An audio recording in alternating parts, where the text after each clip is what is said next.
Follow कर लें। तो दिसंबर, जनवरी और बोर्ड परीक्षा सभी को पता है कि भैया 20 फरवरी से शुरू होगी। 20 फरवरी का मतलब आधी फरवरी लगभग बीत चुकी होगी।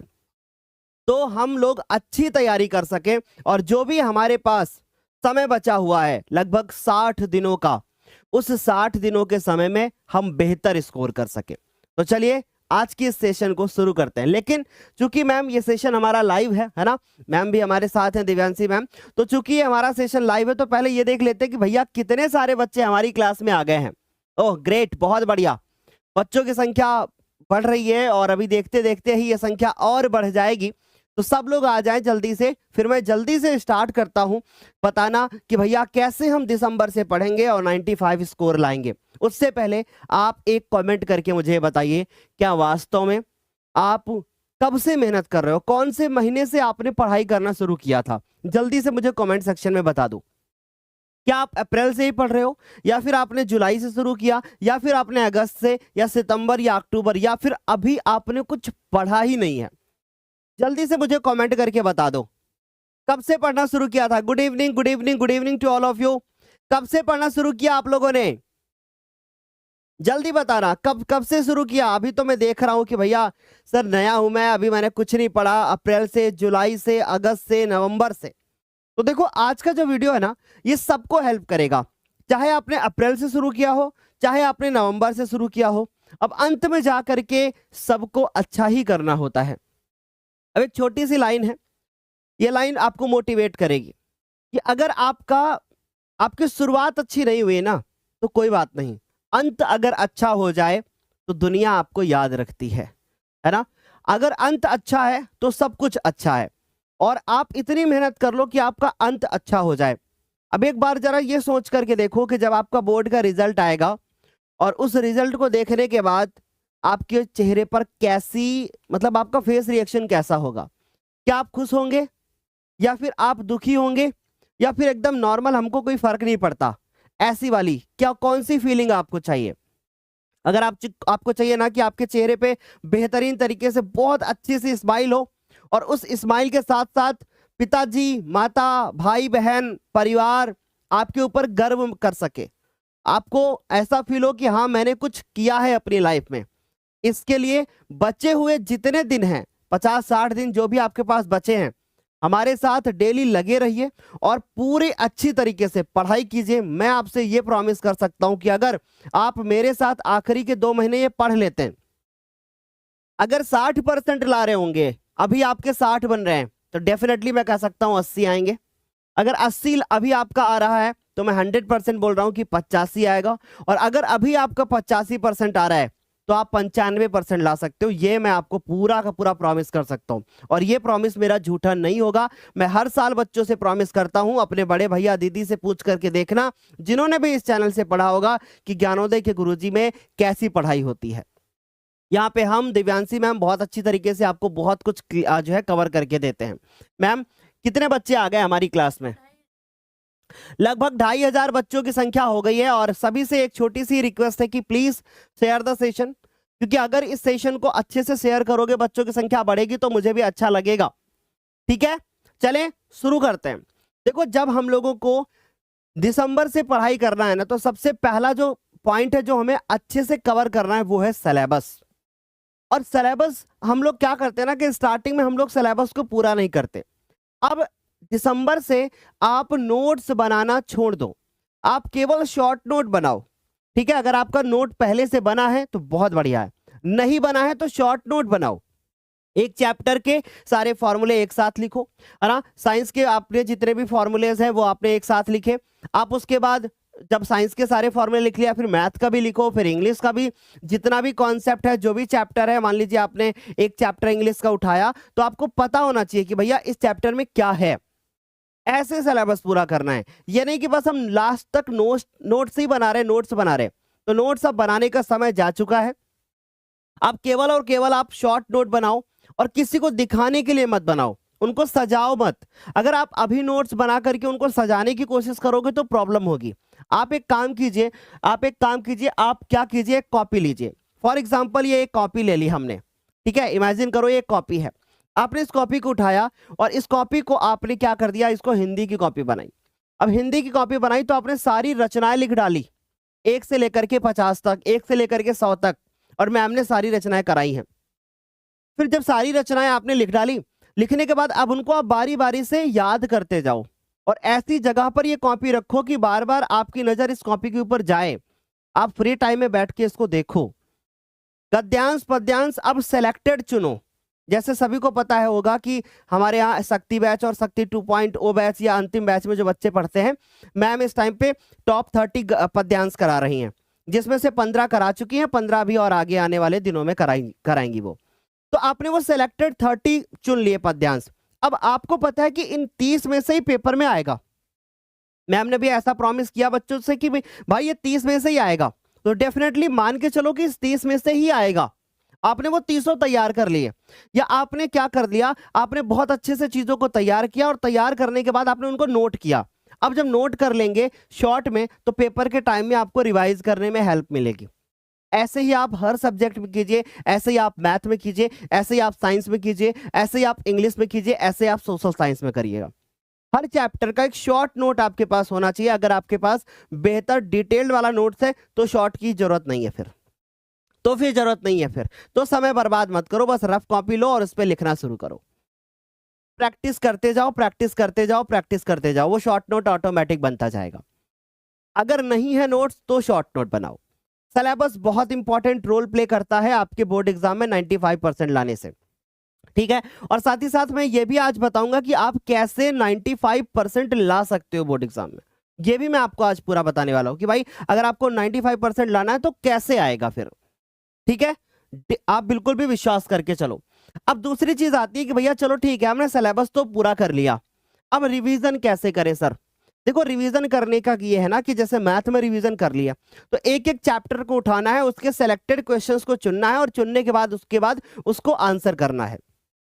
और जब तक करेक्ट आंसर ना आने लगे, जब तक आप उसको 2-3 बार ना लगा लो, आप उसके पीछे पड़े रहो। हो सकता है कि वही प्रश्न बोर्ड एग्जाम में आ रहा हो। रिवीजन ऐसे करो कि अगर कोई चीज आपको नहीं समझ में आ रही है तो उसी चीज के पीछे पड़े रहो, ताकि इसलिए ना, क्योंकि हो सकता है कि वही क्वेश्चन आपके बोर्ड एग्जाम में आए और आप फिर उसको गलत करके आओगे तो प्रॉब्लम होगा ना। इसलिए रिवीजन ऐसे करना है, ये मान करके करना है कि भैया यही क्वेश्चन हमारे बोर्ड एग्जाम में आ रहा है। आपने कोई भी साइंस का क्वेश्चन उठाया, आपको नहीं आ रहा है, आप जब तक आना जाए अगले क्वेश्चन पे मत जाओ, क्योंकि अगर एक क्वेश्चन को छोड़ करके दूसरे क्वेश्चन के रिवीजन के लिए चले जाओगे तो आपकी एक मानसिकता बन जाएगी, आपकी ऐसी मेंटालिटी हो जाएगी ना कि ये क्वेश्चन नहीं आ रहा है, चलो दूसरा करते हैं। फिर आप छोड़ते जाओगे, छोड़ते जाओगे, छोड़ते जाओगे। स्टूडेंट लाइफ में ऐसा ही होता है, हमारे साथ भी होता था। हम 10 क्वेश्चंस को लेकर के बैठे और जिसमें से मुझे 5 आ रहे हैं तो पहला नहीं आ रहा है तो दूसरा करने लगेंगे। तो पहला नहीं आ रहा है ना, तो पहले उसी को करो, ठीक। अब दूसरा पॉइंट, रिवीजन करते टाइम आप ये मत सोचो कि ये मुझे आता है। आपको अगर आता भी है तो कम से कम एक बार उसको लिख करके प्रैक्टिस जरूर करिए, क्योंकि अगर आप उसको लिख करके प्रैक्टिस नहीं करोगे तो फिर बोर्ड एग्जाम में जब वो सामने आपके क्वेश्चन आएगा ना तो आप उसको भूल जाओगे, आपको याद नहीं रहेगा। वो लिख के प्रैक्टिस करिए, आपको कमियां पता चलेंगी। रिवीजन ऐसे ही करिएगा। अब मैं आपको एक बहुत प्यारा सा तरीका बताता हूं रिवीजन करने का, जैसे अभी, और मैं बाकी टाइम टेबल के अकॉर्डिंग भी आपको बताऊंगा कि कैसे आपको तैयारी करनी है। मेरे प्यारे बच्चों गौर से सुनना। मान लीजिए कि आपको ये पेपर मिला और इस पेपर का आपको आंसर करना है, तो आप कैसे करोगे। इस पेपर को उठाओगे, इसके आंसर से लिखना तो स्टार्ट करोगे ना। तो क्यों ना हम इस चीज की प्रैक्टिस पहले से करें, क्यों ना हम इस चीज की प्रैक्टिस पहले से करें। हम एक मॉडल पेपर उठाएं और ऐसा मॉडल पेपर उठाएं कि जिसको अभी हमने सॉल्व नहीं किया है। आप उसको उठाइए, एक कॉपी लीजिए और 3 घंटे के लिए आराम से बैठ जाइए और बोल दीजिए कि घर पे कि भैया अब मुझे कोई डिस्टर्ब मत करो। उसके बाद आप उसके क्वेश्चंस को सॉल्व करना शुरू करो। टाइम देखते जाओ कि क्या 3 घंटे में मैं पूरा पेपर कर पा रहा हूं कि नहीं। ऐसे होता है रिवीजन, ऐसे होता है रिवीजन कि आप उसको स्वयं से करें। पूरा टाइम आप टीचर के ऊपर डिपेंड मत रहो। अगर आपके स्कूल में पढ़ाई अच्छी होती है तो स्कूल जाओ, और अगर नहीं होती है तो अब स्कूल मत जाओ। मैं यहाँ पे ऐसी बात बोल रहा हूं कि अगर आपके स्कूल में पढ़ाई नहीं होती है ढंग से अभी, तो मत जाओ। मैं ये नहीं कह रहा हूं कि स्कूल मत जाओ, ये अलग से ढिंडोरा मत पीट देना बच्चों कि सर ने बोला कि स्कूल मत जाओ। मैंने यहाँ पे एक कंडीशन भी लगाई, एक शर्त भी लगाई, इस बात का भी ध्यान रखना। तो ऐसे होता है रिवीजन। मेरी बात समझ में आ रही होगी सबको। सिलेबस नहीं पूरा है तो वन शॉट लेक्चर्स देखो। यूट्यूब पे हमने वन शॉट्स करा रखे हैं, ऐप पे जो बच्चे पढ़ते हैं उनको भी कराया जाएगा, ठीक है। तो आप उससे वन शॉट करो। ये मत सोचो कि ये लेक्चर तो पिछले साल सर ने कराया था, इस साल नहीं कराया तो इस साल क्यों करें हम उसको। आप पिछले वाला भी कर सकते हो, इस वाला भी, इस ईयर वाला भी कर सकते हो, राइट। अगर आप अपने बड़े भैया दीदी से पूछोगे जिनका 98 97 ऐसे परसेंटेज आया है, तो यही बताएंगे कि अंत समय में ज्ञानोदय ने मेरी बहुत हेल्प करी। और ज्ञानोदय हेल्प करता है। मैं अपना पूरा प्लान बताऊंगा कि मैं कैसे पढ़ाऊंगा, सब बताऊंगा। रिवीजन हो गया मेरा। अब रिवीजन के बाद आता है मॉडल पेपर्स। मॉडल पेपर बहुत जरूरी है। आप हर एक सब्जेक्ट का कम से कम पेपर के आने तक 5-5 6-6 मॉडल पेपर कर लो। मैं तो आपको 3-3 करा भी चुका हूं। मेरी ज्ञानोदय वाली जो चैनल है ज्ञानोदय का, उस पे आपको 3-3 मॉडल पेपर इस साल के करा दिए गए। पिछले साल हमने 10-10 12-12 कराए हैं। मैथ के जितने ज्यादा मॉडल पेपर अब सिलेबस पूरा होने के बाद आप कर सकते हो, उतना ज्यादा करो। मैथ में कुछ और करने की जरूरत नहीं है। अगर आप अभी से लेकर के सिलेबस पूरा हो गया तो अभी से लेकर के आप आखिरी तक कम से कम 20-25 मॉडल पेपर एकदम कर डालो। 20-25 बहुत ज्यादा नहीं है। 20-25 करने में 20-25 दिन ही लगेगा और उसमें मॉडल पेपर ही करने और कुछ करना ही नहीं है। हाँ, जो जिनको मॉडल पेपर्स नहीं मिलते उनके लिए एक दूसरा तरीका है। कुछ मॉडल पेपर कर लो और फिर उन शॉर्ट क्वेश्चंस को, लॉन्ग क्वेश्चंस को कैटेगराइज कर लो, अलग अलग कर दो उनको, और फिर उसके बाद उन क्वेश्चंस को सॉल्व करो। या फिर आप 2024 के जितने भी क्वेश्चंस हैं उनको सबको सॉल्व कर लो। मैं 15 दिसंबर से ऐप के ऊपर सॉल्व कराने जा रहा हूं मैथ में। अभी तो वन शॉट चल रहा है उधर, ठीक है। तो 15 दिसंबर से हम उसको सॉल्व कराएंगे। तो हमारे कहने का ये मतलब है कि भैया अगर टॉपर बनना है तो सबसे पहली चीज सिलेबस, दूसरी बात उसका रिवीजन करना, और रिवीजन भी अलग अलग सब्जेक्ट के लिए अलग अलग तरीका होगा। आप अलग अलग तरीके से मॉडल पेपर्स करो। बोलो क्या बच्चों यहां तक समझ में आ गई इतनी बात? ठीक है। अब बात करते हैं सोशल साइंस की। सोशल साइंस में आप शॉर्ट क्वेश्चंस को, लॉन्ग क्वेश्चंस को चुन लो। शॉर्ट क्वेश्चंस को, लॉन्ग क्वेश्चंस को चुन लो और चुनने के बाद आप उनको करना स्टार्ट करो। मैंने यूट्यूब पे बहुत सारी क्वेश्चंस करा रखे हैं। Model paper very important for each subject. हर एक सब्जेक्ट के लिए मॉडल पेपर बहुत ज्यादा जरूरी है। अब आता है कि एमसीक्यूज। अब समय आ चुका है कि आपको एमसीक्यूज पर फोकस करना चाहिए। अगर आपका सिलेबस पूरा है तो, अगर आपने चीजों को पढ़ रखा है तो, अगर आपने चीजों को अच्छे से कवर रखा है तो भैया एमसीक्यू करने का वक्त आ चुका है। हर सब्जेक्ट के कम से कम 100 एमसीक्यूज कर लो। परंतु फिर यहां पे एक मैंने आपको शर्त लगा करके दी है। अब मैं फिर यहां पे एक शर्त लगा रहा हूं।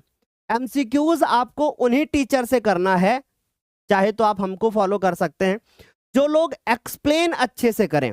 अगर एक एमसीक्यू आए तो उस एमसीक्यू को जब तक अच्छे से ना समझ लो, एक एमसीक्यू से 4 और कैसे बन सकते हैं, 5 और कैसे बन सकते हैं, जब तक वो ना समझ लो तब तक आप एमसीक्यूज को उन टीचर से बिल्कुल मत करना। एमसीक्यू करने का जो 4 ऑप्शन दिया हो, जैसे मैथमेटिक्स में तो क्या है ना कि हमें सॉल्व ही करना पड़ता है, परंतु बाकी के सब्जेक्ट में 4 ऑप्शन में से 3 गलत क्यों हैं, जब तक ये कारण ना पता चल जाए तब तक आप एमसीक्यू गलत तरीके से कर रहे हो। अगर आपको एमसीक्यू कोई आ रहा है, आप उसको टिक मार रहे हो, बाकी के 3 ऑप्शंस पे ध्यान नहीं दे रहे हो, तो फिर गलत है। फॉर एग्जाम्पल मान के चलो कि ये आपके सामने एक क्वेश्चन आया है, ठीक है, बहुत प्यार के साथ सुनना। मान लीजिए कि आपके पास ये एक क्वेश्चन आया है और इसके 4 ऑप्शन हैं।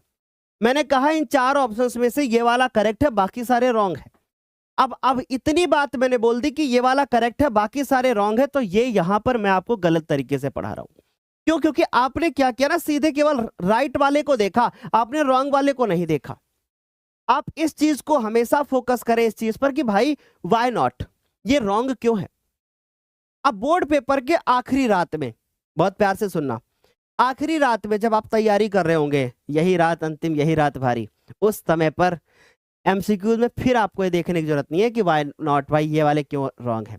उस समय पे आपको करेक्ट आंसर ही देखना है। उस समय पे हम हमेशा दूसरी तरीके से पढ़ाते हैं। कैसे पढ़ाते हैं कि हम एमसीक्यूज ना करा करके वन लाइनर करा देते हैं, यानी हम आपको सिर्फ करेक्ट आंसर्स बताते हैं। उससे क्या होता है ना, कम समय में ज्यादा बेहतर तैयारी हो जाती है। आप देखो सोशल साइंस में हमने 200 एमसीक्यूज कराए थे, वो एमसीक्यूज नहीं थे, वो वन लाइनर थे, और उन्हीं से पेपर पूरा बन गया था। यूट्यूब पे करा रखा है मैंने। तो इस तरीके से syllabus, revision, model paper, MCQs and also numericals. हमने पिछले साल भी बहुत न्यूमेरिकल्स कराए थे, इस साल